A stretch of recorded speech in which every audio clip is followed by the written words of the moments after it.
नमस्कार दोस्तों, आप देख रहे हैं करण की पाठशाला। इस वीडियो में हम लोग सिंप्लीफिकेशन के एक टाइप को देखेंगे और सारे क्वेश्चंस एक ही टाइप के बेस्ट क्वेश्चंस है। तो चलिए इस वीडियो का टाइप को देखते हैं। टाइप है 1/1 गुना 2 प्लस 1/2 गुना 3 प्लस 1/3 गुना 4 प्लस 1/4 गुना 5 प्लस 1/5 गुना 6 प्लस करते करते 1/9 गुना 10। इस तरह के क्वेश्चन को आप देखते ही आंसर मार देंगे। जैसे इस क्वेश्चन का आंसर हो जाएगा आपका 9/10, जो कि ऑप्शन सी में दिया है। लेकिन क्या आप भी कर पाएंगे इस तरह के क्वेश्चन को देखते ही? इसके पीछे एक लॉजिक है। अगर आप लॉजिक को पता कर लेंगे तो आप भी इस तरह के क्वेश्चन को देखते ही आप आंसर मार देंगे। ये मैं आपको विश्वास दिलाता हूँ। इस वीडियो का अंत तक आप बने रहें। तो चलिए इसके पीछे क्या लॉजिक है, उस लॉजिक को हम लोग जानते हैं, फिर इस क्वेश्चन पे भी आएंगे, फिर नेक्स्ट क्वेश्चन आगे भी इस तरह के क्वेश्चन को हम लोग देखेंगे। ठीक है, किस तरह से पूछ रहा है, इस तरह के क्वेश्चन को कैसे करना है, इस तरह के क्वेश्चन को। तो चलिए देखते हैं कॉन्सेप्ट क्या है। एक एग्जाम्पल मैं लेता हूँ 1/2 गुना 3। ठीक है, इसको हम लोग लिख सकते हैं 1/2 माइनस 1/3। ठीक है, यहाँ पर आपको देखने वाली बात यह है कि देखिए यहाँ पे दो संख्या गुना फॉर्म में लिखा गया है और दोनों संख्याओं के बीच का अंतर 1 है और जो अंतर है वो ऊपर में है। ठीक है, जैसे और एक एग्जांपल लेता हूँ मैं 3 गुना 4। यहाँ पर आप देख रहे हैं कि दोनों संख्या गुनाफॉर्म में और उसके बीच का अंतर 1 है और जो अंतर है उस ऊपर में है। तो हम लोग इसको भी लिख सकते हैं 1/3 माइनस 1/4। ठीक है, जस्ट सिंपल कैसे लिखना है, 1/2 गुना 3, तो 1/2 पहले लिख लीजिए, फिर माइनस देके जो 3 है 1/3 लिखिए। तो हम लोगों ने जो लिखा, अब पता करें क्या यह सही है या गलत लिखें। अगर हम लोग को चेक करना होगा तो हम लोग चेक करेंगे कि बराबर के इस साइड में जो वैल्यू होगा बराबर के उस साइड भी वैल्यू होना चाहिए। तब हम लोग इसको इस तरह से भी लिख सकते हैं या फिर इस वैल्यू को इस तरह से भी लिख सकते हैं। तो चलिए चेक कर लेते हैं। देखिए हम लोग लेफ्ट साइड में अगर देखते हैं, नीचे में गुना कर देते हैं दो संख्याओं को, यहाँ पे 6 हो जाता है। इसका मतलब लेफ्ट साइड में 1/6 है, तो बराबर के उस साइड राइट साइड में भी 1/6 होना चाहिए। तब कोई फर्क नहीं पड़ेगा कि 1/2 गुना 3 को 1/2 माइनस 1/3 फॉर्म में लिख सकते हैं। चलिए इसको हम लोग देखते हैं। तो अगर यहाँ पे 2 और 3 का एलसीएम लेते हैं तो 6, और यहाँ पे क्या हो जाएगा आपका 3 और ये 2। तो हम लोग यहाँ पर भी देख रहे हैं राइट साइड में भी 1/6, तो कोई फर्क नहीं पड़ रहा। इसका मतलब इस तरह का कोई नंबर है तो उसको हम लोग 1/2, यहाँ पर अगर वैल्यू है 2 गुना 3 तो 1/2 माइनस 1/3 लिख सकते हैं। जैसे यहाँ पर भी वैसे ही लिखा। और एक एग्जाम्पल से समझने की कोशिश करते हैं। यहाँ पे देखिए, यहाँ पे 2 लिखते हैं और यहाँ 5 गुना 7। यहाँ पर भी आप देख रहे होंगे कि इस दोनों के बीच अंतर कितना है, 2, और जो अंतर है ऊपर में लिखा हुआ 2। तब हम लोग इसको लिख सकते हैं 1/5 माइनस 1/7। यहाँ 2 है तो आप 2 यहाँ मत लिख दीजिएगा। ऐसा इसलिए नहीं लिखेंगे, देखिए अगर आप यहाँ 2 लिखते हैं तो बराबर की साइड और बराबर की उस साइड वैल्यू नहीं होगा। तो हम लोग यहाँ कह सकते हैं कि दोनों में अगर कोई संख्या के बीच का अंतर गुणनखंड फॉर्म में लिखा हुआ और उसका बीच का अंतर ऊपर में लिखा हुआ, तो उसको हम लोग इस तरह से लिख सकते हैं, चाहे नंबर कितना भी अंतर हो नंबरों के मध्य। तो देखिए इसको चेक करते हैं हम लोग। अगर इसको हम लोग चेक करते हैं तो 5 गुना 7, इसको 5 गुना 7 लिख सकते हैं, और यहाँ 7 गुना 5, इसका मतलब 2 गुना 5 गुना 7। देखिए राइट साइड में भी 2/5 गुना 7 और लेफ्ट साइड में भी 2/5 गुना 7। इसका मतलब इस तरह से लिख सकते हैं। चलिए इसको एक इसका लाभ कहाँ पर मिलेगा, उसका यूज कैसे करते हैं देखते हैं हम लोग। यहाँ एक क्वेश्चन को देखिए, अगर यहाँ 1/2 गुना 3 प्लस 1/3 गुना 4 प्लस 1/4 गुना 5 प्लस 1/5 गुना 6 इतना ही लेते हैं, इसका मान ज्ञात करना अगर हो तो आपको क्या करना होगा। अभी मैंने आपको बताया कि अगर इस फॉर्म में है तो हम लोग इसको क्या लिख सकते हैं, 1/2 माइनस 1/3 लिख सकते हैं। बीच में क्या है, साइन प्लस है तो आप प्लस लिख लीजिए। इसको आप उसी तरह लिख सकते हैं 1/3 माइनस 1/4। बीच में प्लस साइन है तो प्लस साइन लिखिए। इसको हम लोग क्या लिख सकते हैं, 1/4 माइनस 1/5। इसको अब प्लस साइन है यहाँ तो फिर हम लोग क्या लिख सकते हैं, 1/5 माइनस 1/6। अब हम लोग इस सीरीज को देखते हैं तो हम लोग पाते हैं कि +1/3 और -1/3 कैंसिल हो जाता है, और -1/4 और +1/4 कैंसिल, -1/5 और +1/5 कैंसिल हो जाता है। तो हम लोग का जो बचा हुआ नंबर है 1/2 माइनस 1/6। इसको आगे अगर हम लोग सोल्यूशन करते हैं तो हम लोग पाते हैं एलसीएम 6 और 2 से 3 और इधर 1, तो हम लोग लिख सकते हैं 2/6 बराबर 1/3, 1/3 लिख सकते हैं। ठीक है, यहाँ पे आप एक चीज गौर करिए, जो सीरीज दिया हुआ था आपका उसका बीच वाला वैल्यू का कोई ज़रूरत नहीं है, क्योंकि यहाँ हम लोग टाइम वेस्ट नहीं करेंगे, क्योंकि जो बीच वाला वैल्यू है वो कैंसिल आउट हो जा रहा है। तो जो बच रहा वैल्यू क्या बच रहा है कि जो यहाँ पर देख रहे हैं पहला नंबर का, सीरीज का पहला नंबर का देखिए 1/2 जो यहाँ पर नंबर है ये बच रहा है, और यहाँ पर लास्ट वाला नंबर का देखिए लास्ट वाला नंबर 1/6 बच रहा है।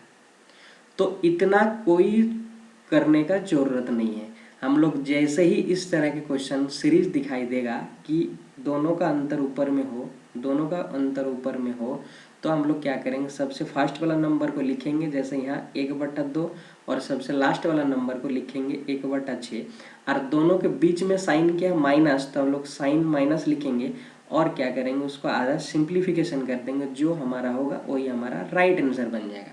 तो आप माइंड में भी इस तरह के क्वेश्चन को कैलकुलेट कर सकते हैं। उम्मीद कर रहा हूँ इस कॉन्सेप्ट के बाद। चलिए कुछ क्वेश्चन को करते हैं, आपका जो भी अगर कंफ्यूजन कुछ भी रहा होगा तो आपको क्लियर हो जाएगा ये आगे क्वेश्चन करेंगे तो। देखिए पहला क्वेश्चन को ही हम लोग देख लेते हैं। यहाँ पर हम लोग देख रहे हैं कि 1/1 गुना 2 प्लस 1/2 गुना 3, देखिए यहाँ का अंतर क्या है 1, और इस तरह से सीरीज बना हुआ तो हम लोग इसको लिख सकते हैं। अभी हम लोगों ने देखा जो संख्या होगा फर्स्ट वाला नंबर का 1/1, तो इसके बदले हम लोग 1 लिख सकते हैं, माइनस, दोनों के बीच में साइन क्या होता है माइनस, और क्या होता है यहाँ पे 1/10 हम लोग क्या लिखेंगे, जो लास्ट वाला नंबर होगा उसको इस तरह से लिख सकते हैं। अब इसको क्या कर सकते हैं हम लोग, जैसे 10 1 या 10 -1 तो हम लोग 9/10। आप बताइए कि इस सीरीज को देखते ही आप माइंड में आंसर अगर नहीं दे पाएंगे तो इस कॉन्सेप्ट के बाद आप समझिए, जैसे ही आप सीरीज को देख पाएंगे माइंड में कैलकुलेट कर देंगे कि 1 माइनस 1/10 बराबर 9/10 आंसर। कोई दिक्कत है? नहीं दिक्कत है। चलिए और एक क्वेश्चन को देखते हैं और करते हैं क्वेश्चन उसको। देखिए 1/2 गुना 3 प्लस 1/3 गुना 4 प्लस इसी तरह एक सीरीज दिया हुआ है। ये भी एसएससी सीजीएल में पूछा गया प्रश्न है 2006 में। देखिए मैंने क्वेश्चन को सेट नहीं किया है, ये एग्जामिनर सेट किया है, और एग्जाम में इसी तरह एक सर्टेन पैटर्न को फॉलो करता है, ना कि अब उजुल बुजुल का आपको कुछ वैल्यू दे देगा और उसका मान निकालने कहेगा। क्योंकि एग्जाम में जो भी इस तरह का क्वेश्चन सीरीज आपको सेट करेगा वहाँ पे एक पैटर्न को फॉलो करेगा, और उस पैटर्न को अगर पकड़ लेंगे तो आप आंसर माइंड में कैलकुलेट करके दे सकते हैं, जैसे इस तरह, और इसी तरह आपको पूछेगा क्वेश्चन में। यहाँ पे देखिए जैसे मैंने क्वेश्चन तो मैंने कहा क्या कि सबसे फास्ट वाला नंबर का नीचे वाला देखिएगा, फास्ट नंबर आप लिखिए 1/2, एक ऊपर में 2 को लिखते हैं 1/2, साइन क्या करते हैं माइनस लिखते हैं, और लास्ट वाला नंबर का इसको 1/10 लिख सकते हैं। अगर आप माइंड में कैलकुलेट कर देते हैं तो आपको कोई पेन पेपर का जरूरत नहीं पड़ेगा। जैसे आप यहाँ माइंड में ही कैलकुलेट हो जाएगा, यहाँ 10 एलसीएम हो जाएगा, 2 तो 5 और ये 1, इसका मतलब 4/10, और 4/10 को हम लोग लिख सकते हैं 2 दूना 4 और 5 दूना 10, 2/5 इस क्वेश्चन का राइट आंसर बन जाता है। आप माइंड में कैलकुलेट कर लेंगे, 2-4 क्वेश्चन को करिए। देखिए 1/1 गुना 2 प्लस 1/2 गुना 3 करके यह सीरीज दिया हुआ 1/99 गुना 100। देखिए ये एसएससी 2010 में पूछा गया प्रश्न है। तो आपको क्या करेंगे, यहाँ पे 1/1 मतलब क्या लिख सकते हैं, 1 और यहाँ 1/100 तो हम लोग लिख सकते हैं 99/100। आपको पेन पेपर का कोई ज़रूरत नहीं है, आप डायरेक्ट आंसर मार देते हैं 99/100। चलिए नेक्स्ट क्वेश्चन को हम लोग देखते हैं। जैसे 1/20 प्लस 1/30 तो 1/+1/42 इस तरह से यहाँ तक दिया हुआ है। तब आप क्या करेंगे, यहाँ पे देखिए इसको हम लोग लिख सकते हैं 1/20 को 4 गुना 5, ठीक है। इस तरह इसको लिख सकते हैं 5 गुना 6। तो इस तरह इसको लिखेंगे तो आप यहाँ पाएंगे कि यहाँ देखिए यहाँ पे है आपका 10 गुना 11 और यहाँ पे आप लिखा होगा कि 1/11 गुना 12। मैंने क्या कहा है कि इस बीच वाला कोई नंबर का मुझे ज़रूरत नहीं है, क्योंकि टाइम वेस्टेज का टाइम बहुत प्रीसियस है एग्जाम में है।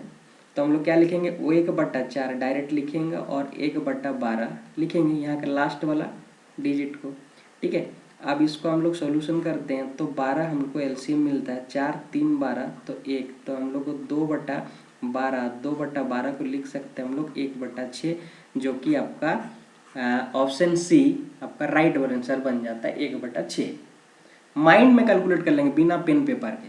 आप देखिए नेक्स्ट क्वेश्चन, यहाँ पर आप देख सकते हैं यहाँ पैटर्न में कुछ अलग दिखाई दे रहा होंगे कि यहाँ पे दोनों में अंतर क्या देखें, 3 और 5, यहाँ 2 अंतर है, जो कि अंतर यहाँ 2 होना चाहिए, बट इस क्वेश्चन में ऐसा नहीं है। तो आपने तो बताया सर कि अगर जो अंतर होगा वो अंतर ऊपर में होना चाहिए, तब जाके हम लोग उस कॉन्सेप्ट को अप्लाई करके आंसर माइंड में कैलकुलेट कर सकते हैं। तो इस क्वेश्चन में क्या अप्लाई नहीं कर सकते हैं, ऑब्वियसली अप्लाई कर सकते हैं, लेकिन इसके पीछे थोड़ा सा चेंजेज है, आप भी कर पाएंगे। जैसे हम लोग करते थे वैसे ही करेंगे। इसको करते थे क्या, 1/3 यहाँ पे लास्ट फर्स्ट वाला नंबर का गुणनखंड लिखते थे, माइनस देके यहाँ पे जो लास्ट वाला है 1/15 लिख सकते थे, ठीक है। दोनों के बीच में अंतर देखिए कितना है, 2। दोनों के बीच का अंतर कितना है, 2। तो आप क्या करिएगा, ऐसा लिखने के बाद भाग दे दीजिएगा 2 से। पहले भी ऐसा ही भाग दिया जाता, पैटर्न सेम है, तो भाग 1 से दिया जाता था, इसीलिए 1 को नहीं लिखा जाता था। यहाँ पे दोनों का अंतर 2 है, इसीलिए 2 का भाग दे रहा है। वहाँ पर भी भाग देते थे 1 से, लेकिन वहाँ पर लिखा नहीं जाता था, क्योंकि वहाँ 1 है और 1 से भाग देने का मतलब लिखने की कोई ज़रूरत नहीं पड़ता था। तो आप जैसे था वैसे ही सॉल्यूशन करेंगे। यहाँ पर अगर करते हैं तो एलसीएम में आपको 15 हो जाता, 3 तो 5 माइनस 1 डिवाइडेड क्या लिख सकते हैं, 2। आप क्या करिएगा 4/15, और ये भाग में है तो इसको गुना फॉर्म में लिखेंगे तो 1/2 लिख सकते हैं, 2 गुना 2 4, तो हम लोग क्या लिख सकते हैं 2/15, ठीक है। इस क्वेश्चन का राइट आंसर हो जाता है डी 2/15। आइए और एक क्वेश्चन इस तरह से देखते हैं हम लोग। देखिए 1/1 गुना 4 प्लस 1/4 गुना 7 करके 1/13 गुना 16 तक है, इसका मान निकालना है। यहाँ पर आप देख रहे होंगे कि यहाँ दोनों के बीच का अंतर कितना है, 3 का अंतर है। तो आप यहाँ पर क्या करिएगा, 3 से भाग दीजिएगा, जैसे एज इट इज़ हम लोग जैसे इसका फॉलो करते थे वैसे ही करके। यहाँ पे क्या करते, 1 माइनस 1/16, क्योंकि 1/1 लिखने की कोई ज़रूरत नहीं पड़ता हमारा। डिवाइडेड क्या लिखेंगे हम लोग यहाँ 3, क्योंकि इन नंबरों के बीच के अंतर कितना है 3। और आगे देखिए तो हम लोग क्या लिख सकते हैं, 16 माइनस 1/16 डिवाइडेड क्या लिख सकते हैं 3, तो 15/16, और डिवाइड को जब गुना फॉर्म में लिखेंगे तो 1/3, क्योंकि उलट जाता है, ठीक है। 3 5 15, तो हम लोग 5/16 लिख सकते हैं कि नहीं। इस क्वेश्चन का राइट आंसर हो जाता है 5/16। उम्मीद कर रहा हूँ कि इस वीडियो यदि आपको अच्छा लगा तो लाइक करिए, शेयर करिए और चैनल